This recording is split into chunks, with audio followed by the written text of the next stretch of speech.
Hello students, welcome to RM classes. आज हम start करने जा रहे हैं 6th चैप्टर केमिस्ट्री का केमिकल काइनेटिक्स। तो केमिकल काइनेटिक्स का जो हम एक्सरसाइज सॉल्यूशंस कर रहे हैं, इसमें स्टूडेंट मैं इस सेक्शन में ले रही हूँ जो सेकंड पार्ट है हमारा, जिसमें कि शॉर्ट आंसर क्वेश्चंस हैं। ये वाले सेकंड से स्टार्ट कर रही हूँ मैं, फर्स्ट से इसलिए नहीं कर रही हूँ, इसके बाद में फर्स्ट वाला करूँगी, उसमें एमसीक्यूज आएंगे। तो पहले आपको शॉर्ट आंसर्स टाइप जो क्वेश्चंस हैं उनसे थोड़ा एक आइडिया आ जाएगा कॉन्सेप्ट्स का। तो उसके बाद हम एमसीक्यूज करेंगे, मीन्स जो फर्स्ट क्वेश्चन वाला पार्ट है एमसीक्यूज का वो करेंगे। तो चलिए स्टार्ट करते हैं। फर्स्ट क्वेश्चन है स्टूडेंट, सेकंड जो सेक्शन है इसका फर्स्ट क्वेश्चन है, for the reaction N2 plus 3H2 gives 2 ammonia के मॉलिक्यूल्स दे रहा है ये। What is the relation among. अब यहाँ पे जो रेट है हमारी, ये आपके डिफरेंशियल इक्वेशन है रेट की, dN2/dt, dH2/dt, dNH3/dt, इनके बीच क्या रिलेशन है। तो ये आपसे ये पूछ रहे हैं कि जो डिफरेंशियल इक्वेशन है रेट लॉ का, उससे रिलेटेड इनको हमको आपस में इनको रिलेट करना है। तो सबसे पहले हम समझेंगे कि जो मॉलिक्यूल्स हैं उनके बीच में क्या रिलेशन है। आप देख रहे हो कि जो हाइड्रोजन का कंजम्पशन है वो 3 टाइम्स मोर है नाइट्रोजन के कंपैरिजन में। तो अगर हम नाइट्रोजन एंड हाइड्रोजन का रेट का कंपैरिजन करते हैं तो यू कैन सी कि जो हाइड्रोजन का रेट है डिफरेंशियल इक्वेशन में, हाइड्रोजन का जो रेट है वो 3 टाइम्स है नाइट्रोजन के रेट से, ठीक है, कंजम्पशन मतलब।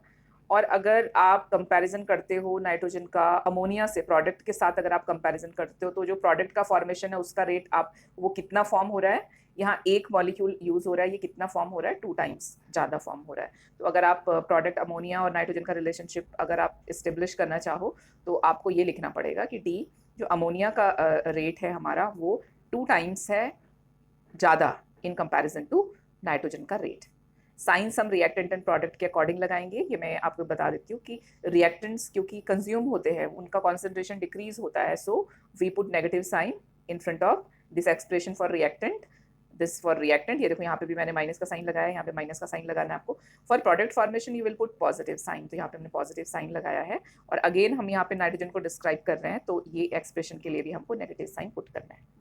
तो ये तो हो गया समझाने के लिए आपको, लेकिन ये सारे रिलेशन को जब हमको इस टर्म में लिखना पड़ेगा, सबको इक्वेट करने हैं, सबके रेट को इक्वेट करने हैं, तब आप कैसे लिखेंगे। तो नेगेटिव पॉजिटिव साइन का आपको ध्यान रखना है। हम रिएक्टेंट के आगे नेगेटिव नेगेटिव रखेंगे और प्रोडक्ट के आगे पॉजिटिव साइन रखेंगे। चलिए अब कैसे लिखना है हमने कोफिशिएंट्स को। तो नाइट्रोजन का रेट इज इक्वल टू होगा, अब यहाँ पे फिर से आता है कि नाइट्रोजन 3 टाइम्स आपका हाइड्रोजन 3 टाइम्स मोर कंज्यूम हो रहा है नाइट्रोजन से, ठीक है। इसका मतलब कि नाइट्रोजन 1/3 ऑफ हाइड्रोजन का, इन दोनों को इक्वेट करेंगे अगर हम, तो नाइट्रोजन हाइड्रोजन के कंपैरिजन में कितना कंज्यूम हो रहा है, 1/3 कंज्यूम हो रहा है। तो इसलिए हम इसको 3 को हमने 1/3 कर देंगे।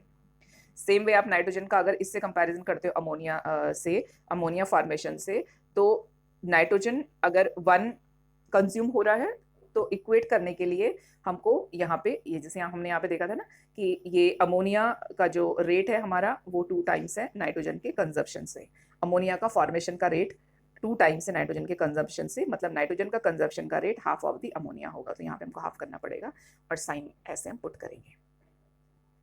थ्योरी अगर आपको कंफ्यूजिंग लगती है तो आप बस सिंपल इसको आप ऐसे देखेंगे कि जो भी यहाँ पे नंबर होगा आपको उसको 1/, के टर्म में लिखना पड़ेगा, और एंड दैट्स इट। और अब जो आपका रिएक्टेंट है उससे हमको इक्वेट करनी है, और साइंस का आपको ध्यान रखना है। तो ये एक बहुत बहुत इंपॉर्टेंट क्वेश्चन है। ये एक छोटा सा क्वेश्चन की फॉर्म में आया है, लेकिन यही थोड़ा बड़े क्वेश्चन और न्यूमेरिकल्स की फॉर्म में भी आता है, इसलिए आपको ये ध्यान में रखना है।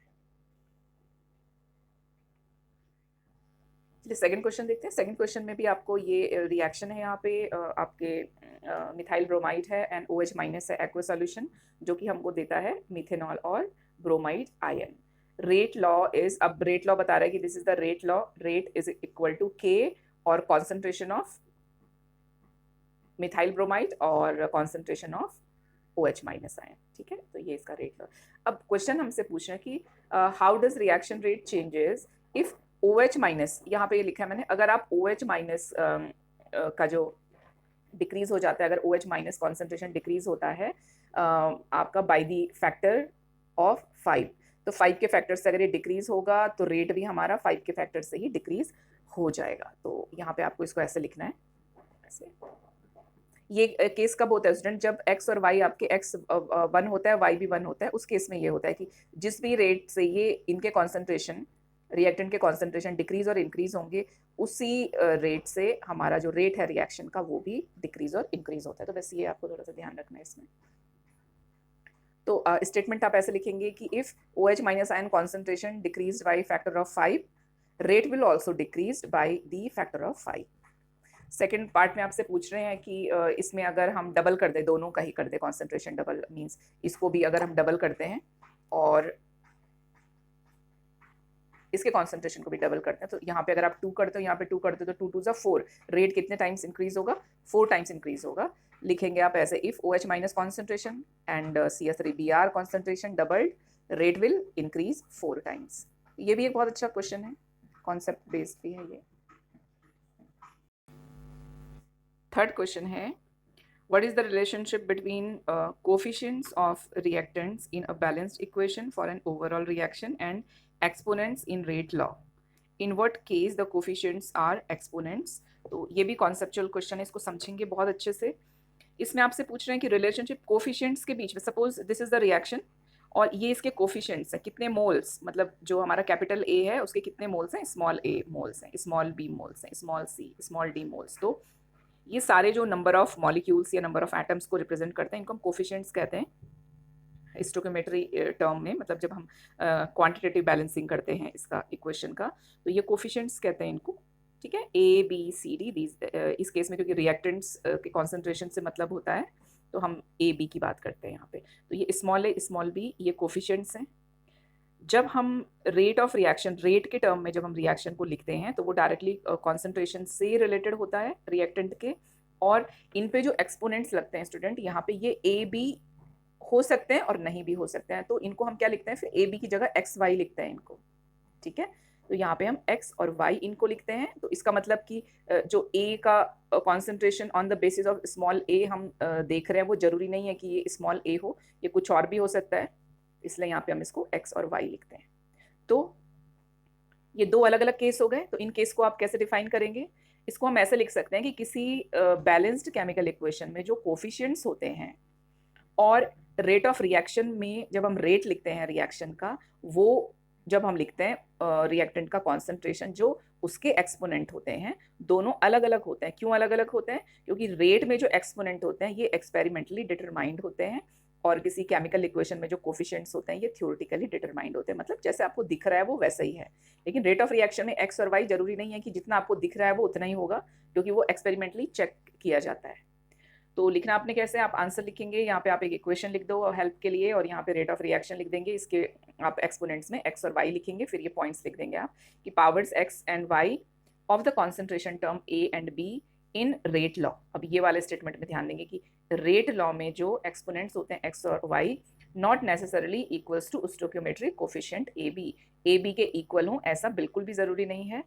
सेकेंड पॉइंट लिखेंगे आप, एक्सपोनेंट एक्स और वाई डिटरमाइंड एक्सपेरिमेंटली, इनको एक्सपेरिमेंटली चेक किया जाता है। और लास्ट पॉइंट आप लिखेंगे कि यहाँ पे जो इसका नेक्स्ट सेक्शन पूछ रहे हैं ना, in what case the coefficients are the exponents. अब ऐसा कौन सा केस है जिसमें ए और एक्स, बी और वाई ये बराबर हो जाए, इक्वल रहें ये। तो एलिमेंट्री रिएक्शंस में ऐसा होता है, समझाते हैं अभी क्यों होता है ऐसे। तो आप नेक्स्ट पॉइंट लिखेंगे कि in elementary reaction coefficients in a balanced reaction AB and exponent in rate law are same.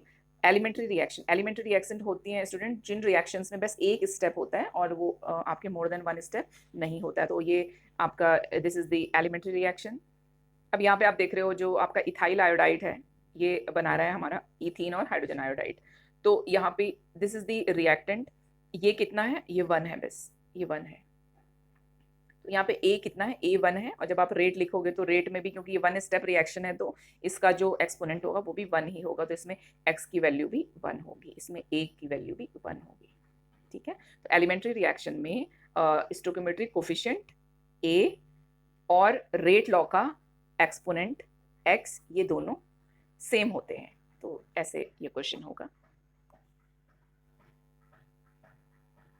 तो थर्ड क्वेश्चन के बाद स्टूडेंट जो फोर्थ क्वेश्चन है, why all collisions between reactant molecule do not lead to a chemical reaction, ये आपके syllabus में नहीं है, इसलिए इसको हमने स्किप किया है। Fifth question, what is the activation energy of a reaction, ये भी सिलेबस में नहीं है, इसको भी हमने स्किप किया है। सिक्स्थ क्वेश्चन हम देखते हैं, what are the units for rate constant for zero order second order reaction if time is express in seconds and concentration of reactant mole per litre में अगर है तो हमको जीरो ऑर्डर का यूनिट और सेकेंड ऑर्डर का unit find out करना है। तो ये एक अच्छा सा क्वेश्चन है, छोटा सा, इसमें बस आपको फार्मूला पता होना चाहिए और रेट लॉ वाला जो फार्मूला है हमारा वो पता होना चाहिए और आप फाइंड आउट कर सकते हैं। जैसे आप जीरो ऑर्डर के लिए आपके स्टार्टिंग में इनिशियल कॉन्सेंट्रेशन और टी टाइम में जो कॉन्सेंट्रेशन है आपका ये रिलेशन होता है और आप ये वाला फार्मूला इसका याद रखेंगे, ये ज़्यादा आपको कन्वीनियंट रहेगा। तो के का और ये रिलेशन आपको कैसे मिल रहा है, देखो कैसे दिख रहा है। ये कॉन्सेंट्रेशन की यूनिट होती है मोल पर लीटर, तो यहाँ पे मोल पर लीटर माइनस मोल पर लीटर, तो कुछ तो यहाँ पे वैल्यू आएगी, जो भी वैल्यू आएगी उसका जो आपकी ऐसा यूनिट होगी वो मोल पर लीटर ही होने वाली है। तो यहाँ पे ऊपर न्यूमरेटर में मोल पर लीटर आएगा और टाइम आपका सेकंड आएगा, तो आप इसको इस तरीके से लिखेंगे, mole litre to the power -1 second to the power -1, ठीक है। तो for zero order this is the SI unit. अब सेकंड ऑर्डर के लिए देखेंगे student, this is expression for second order. तो सेकंड ऑर्डर में क्या करेंगे कि ये कॉन्सेंट्रेशन दोनों क्या है, ये तो कैंसिल हो जा रहे हैं, एक दूसरे से कैंसिल हो जा रहे हैं। वन आप यहाँ लाएंगे तो -1 हो गया के टी, और ये हमारा इनिशियल कॉन्सेंट्रेशन है ये वाला। अब इनका देखना है हमको, तो के इज इक्वल टू क्या होगा, ये टी और कॉन्सेंट्रेशन टर्म डिनोमिनेटर में चले जाएंगे लेफ्ट हैंड साइड। तो यहाँ पे आप ये टी है, दिस इज टाइम, सेकंड ये कॉन्सेंट्रेशन है मोल पर लीटर, और ये आपके ऊपर आएगा तो ये क्या हो जाएगा, सेकंड -1 मोल -1 एंड लीटर। तो ये इसका ऐसा यूनिट होगी। कैसे लिखेंगे इसको, ऐसे लिखेंगे इसको, ठीक है। ये सेकंड है, ये मोल है, ये लीटर -1 है, -1 ऊपर जाएगा +1 हो जाएगा, मोल ऊपर जाएगा मोल -1 हो जाएगा, सेकंड ऊपर जाएगा सेकंड -1 हो जाएगा। तो आपको इसमें ये लर्न करने फार्मूले। जीरो ऑर्डर के लिए रेट लॉ और टाइम का ये रिलेशन है, कॉन्सेंट्रेशन और सेकंड ऑर्डर के लिए दिस इज द एक्सप्रेशन, ये वाला, ये ध्यान रखें।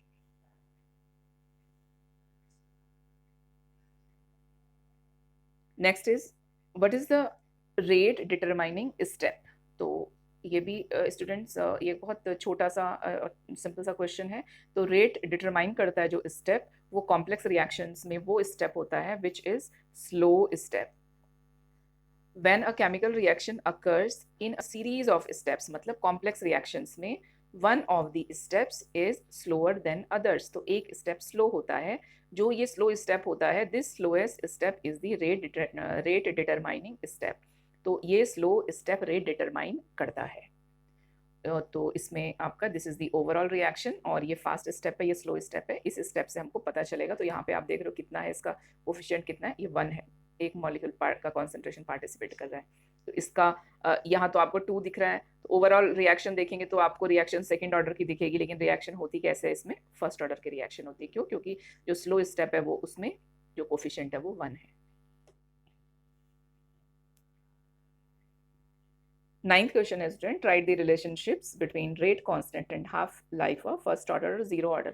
तो फर्स्ट ऑर्डर और जीरो ऑर्डर दोनों में हमको रिलेशनशिप बताना है हाफ लाइफ का और रेट का, ठीक है, रेट कांस्टेंट का। तो हाफ लाइफ का और रेट कांस्टेंट का। तो यहाँ पे जस्ट क्योंकि ये शॉर्ट आंसर क्वेश्चंस हैं तो ये 1 मार्क के आते हैं, तो इसमें आपको यही लिखना है। और अगर डेरिवेशन के लिए आएगा तो फिर वो 3-2 मार्क्स के क्वेश्चंस आएंगे, तो उसमें आप ड्राइव करेंगे, वो आगे क्वेश्चंस आने वाले हैं हमारे पास।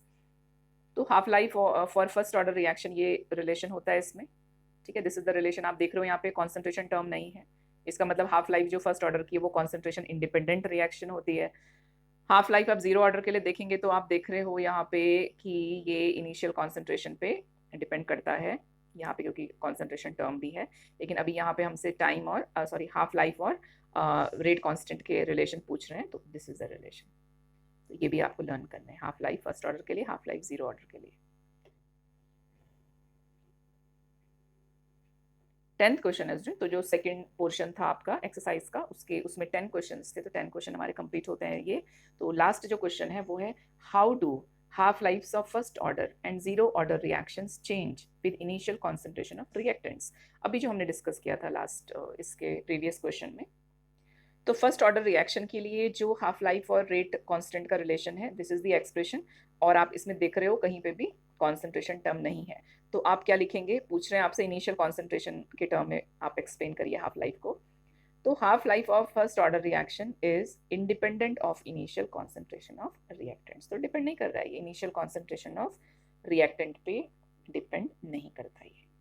ठीक है, चलिए इसी का सेकंड पार्ट अभी जीरो ऑर्डर के बारे में। तो जीरो ऑर्डर और हाफ लाइफ में आपका हाफ लाइफ जीरो ऑर्डर के लिए ये एक्सप्रेशन है, इसमें आप देख रहे हो ये रिलेशन है, डायरेक्टली प्रोपोर्शनल है ये। तो half life for zero order reaction is proportional to initial concentration के, ये डायरेक्टली प्रोपोर्शनल है। ठीक है, तो ये इसका रिलेशन है। तो ये सेकंड जो क्वेश्चन था ये कंप्लीट होता है। फर्स्ट या थर्ड लेके मैं जल्दी ये अपलोड करती हूँ। Thank you so much.